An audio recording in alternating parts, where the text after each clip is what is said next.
Well, Your Highness, I'm glad you mentioned the military because the IRGC, the military, pretty much controls the economy. If you get rid of the mullahs, doesn't that lead to a military-led machine?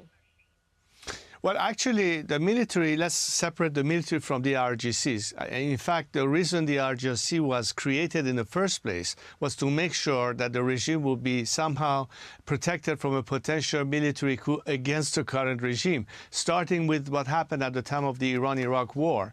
So the perception should be that the military wants to be a professional army at the service of the nation and protecting our borders. And it has, in fact, a lot of sympathy among people.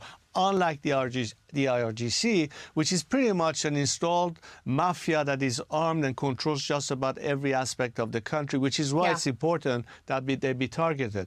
However, our scenario of change includes a scenario of transition, a transition that is based on truth and reconciliation, a transition that plans a transitional justice. In other words, it offers an exit strategy for the bulk of those who are not benefiting from the existing mafia, which is really limited to the top ranks, and they want to start thinking in terms of how can we bail out and basically find survivability beyond this regime.